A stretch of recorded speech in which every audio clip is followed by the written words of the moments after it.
যাচ্ছে মমতা, জেনে গেছে জনতা, আর এটা মমতা বন্দ্যোপাধ্যায় জেনে গেছে, তাই জন্যই ভয়তে আছে। উনি এতদিন যে পাপগুলো করেছেন তার যে হাঁডিটা ঘোড়া আমরা বলি ওটা ভরে গেছে। আর আগামী দিনে বিজেপির মুখ্যমন্ত্রী হয়ে একজন এখানে আসবে, তাদেরকে ওনাকে মুখ্যমন্ত্রী মানতে হবে। এতদিন বলছিলেন আমি কারো নাম কাটতে দেবো না, আমি করে দেবো, SIR হতে দেবো না। কালকে তো উনি স্বীকার করে নিলেন কি 1 কোটির উপরে বেশি লোকের নাম যাচ্ছে। তাহলে উনি কি করে জানলেন? মারছে কারা? সেও মাইনরিটি, মরছে কারা? সেও মাইনরিটি। কার কোক খালি হচ্ছে একটা মায়ের, সেও মাইনরিটি। কি আপনারা এটা বুঝুন। আপনারা ভোট দিচ্ছেন, আপনারা মমতা ব্যানার্জিকে সরকার করে দিচ্ছেন, সব কিছু করেন, কিন্তু তার বদলে মমতা বন্দ্যোপাধ্যায় আপনাকে কি দিচ্ছে? চাকরি দিচ্ছে না, ভালো কর্মসংস্থান দিচ্ছে না, হাতে বন্দুক দিচ্ছে। যদি আবার ওরা ভোট দিয়ে এই সরকারকে আনে, তাহলে আজকে অন্যর উপরে গুলি চালাচ্ছে, কালকে নিজের ভাই আর পরিবারের উপরে গুলি চালাতে শুরু করে। যখন অপরাধীরা অপরাধ করে এটা দেখতে পাচ্ছে কি আমি তো বেঁচে যাব, তাহলে সেভাবে তো তাদের তো কনফিডেন্স লেভেলটা বাড়বে। যে মুখ্যমন্ত্রী এটা বলে কি এটা পুলিশ কাজ করতে পারছে না, উনি নিজে পুলিশ মন্ত্রী হয়ে পুলিশের উপরে অভিযোগ যখন তুলছেন, তার থেকে বড় এক্সাম্পল কি হবে? একটা পুলিশ মন্ত্রী বলছে আমার পুলিশ কোনো কাজের না।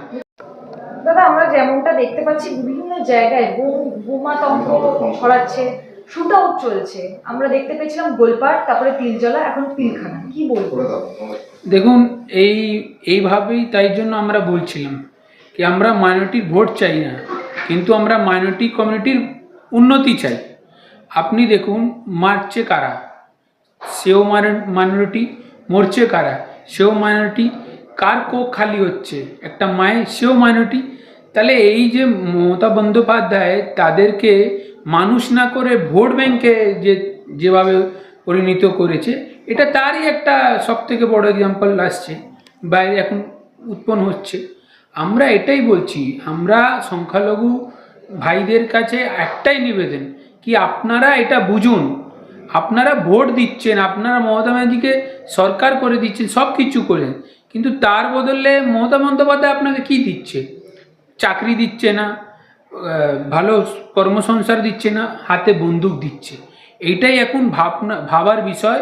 আর এটা ওদের ভাবতে হবে কি আগামী দিন যদি আবার ওরা ভোট দিয়ে এই সরকারকে আনে, তাহলে আজকে অন্যর উপরে গুলি চালাচ্ছে, কালকে নিজের ভাই আর পরিবারের উপরে গুলি চালাতে শুরু সেই করে। জায়গায় দেখা যাচ্ছে যে যারা দুষ্কৃতী রয়েছে তারা কিন্তু ওপেন ফোরামে ঘুরে বেড়াচ্ছে। গৌতম চৌধুরী, হাওড়া উত্তরের যে বিধায়ক, তার পিছনেই বসে ঘুরে বেড়াচ্ছে। দেখুন, যেই পিলখানায় এই ঘটনাটা হয়েছে তার থেকে প্রায় 1 কিলোমিটার দূরেও থানা নেই। থানা ওখান থেকে 1 কিলোমিটার বেশি দূরে নেই। তো যেখানে আমরা দেখলাম কসবায় ঘটনায় যে মূল অপরাধী ছিল, সে তাকে না ধরে সে লাইভ করছে, লাইভ করে নিজের স্পষ্টীকরণ দিচ্ছে। তাকে না ধরে আমরা দেখলাম সে 18 জন কি করে বেল হয়ে গেল।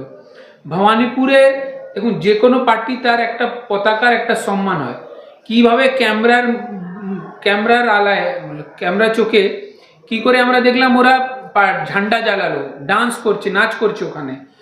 দেখুন, একটা পার্টির ফ্ল্যাগ জ্বালে, সেটা নন বেলেবল সেকশন, তাদেরকে বেলেবল সেকশন দিয়ে তাদের বেল হয়ে গেলে। যখন অপরাধীরা অপরাধ করে এটা দেখতে পাচ্ছে কি আমি তো বেঁচে যাব, তাহলে সেভাবে তো তাদের তো কনফিডেন্স লেভেলটা বাড়বে। মুখ্যমন্ত্রী পুলিশের থেকে মেরুদণ্ড ভেঙে দিয়ে রাজ্যে জঙ্গি রাজ করতে চাইছে। যে রাজ্যে মুখ্যমন্ত্রী মহিলাদেরকে বলছে 8টার পর আপনারা বেরোবেন না, 8টার পর বেরোলে আপনাদের দায়, যে মুখ্যমন্ত্রী এটা বলে কি এটা পুলিশ কাজ করতে পারছে না, উনি নিজে পুলিশ মন্ত্রী হয়ে পুলিশের উপরে অভিযোগ যখন তুলছেন, তার থেকে বড় এক্সাম্পল কি হবে? একটা পুলিশ মন্ত্রী বলছে আমার পুলিশ কোনো কাজের না, তার থেকে তো আর তো ভয় পেয়েছে। ঠিক আমি আগেই বলেছি, অনেকবার বলেছি, ভয় যাচ্ছে জনতা, যাচ্ছে মমতা, জেনে গেছে জনতা, আর এটা মমতা বন্দ্যোপাধ্যায় জেনে গেছে, তাই জন্যই ভয়তে আছেন। কেন?